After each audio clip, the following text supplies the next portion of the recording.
Bonsoir Bharat Pankhania, merci d'être avec nous en direct sur RT France. Outre-Manche, on a entendu les contaminations qui flambent, mais les décès qui restent relativement stables. Comment cela s'explique ?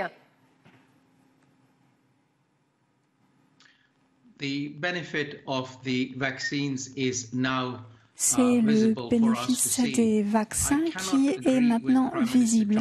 Mais je ne suis pas d'accord avec le Premier ministre Boris Johnson qui a établi un lien entre les vaccins, qui a dit que le lien entre les vaccins et la mort était complètement brisé. C'est le lien entre les vaccins et l'hospitalisation pour forme grasse qui a été affaibli.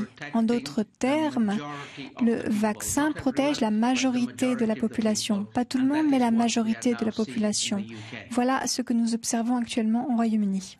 Qu'on soit bien clair, ça veut dire toujours que les vaccinés échappent aux formes graves dans leur grande majorité et donc à la mort. C'est toujours le cas, ce postulat, Bharat Pankhania? Oui,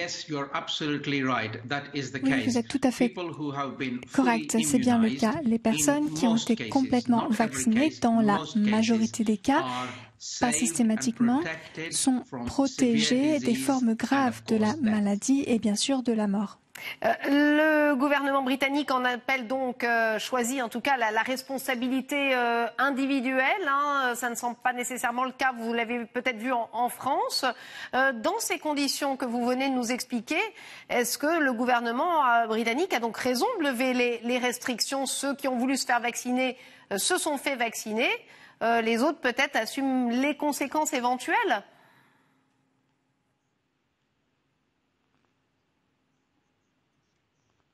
Il y a un problème. D'une part, nous levons les restrictions.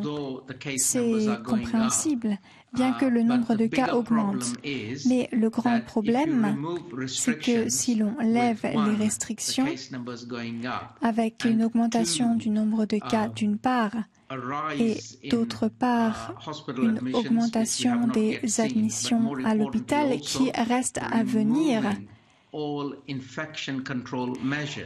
lever toutes les mesures de contrôle de la propagation, telles que par exemple le port du masque dans les bus, les trains, alors on se dirige droit vers le mur, car les gens ne porteront pas le masque volontairement.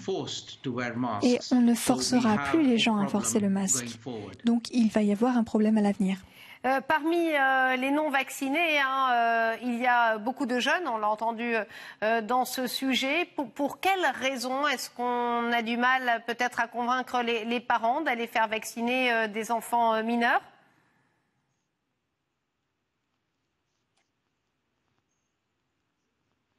Au Royaume-Uni, pour le moment, nous ne vaccinons les personnes qu'à partir de 18 ans.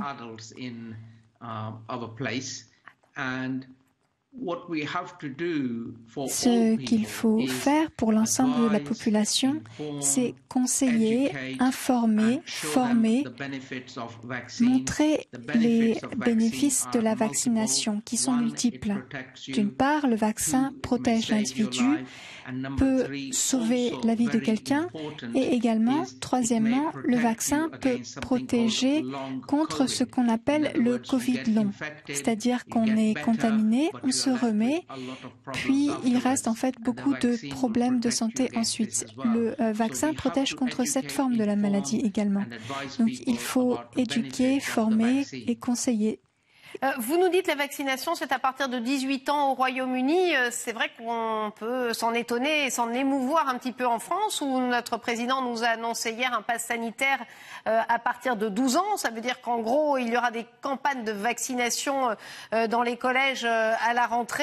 Vous, en tant qu'infectiologue, est-ce que vous trouvez ça raisonnable ?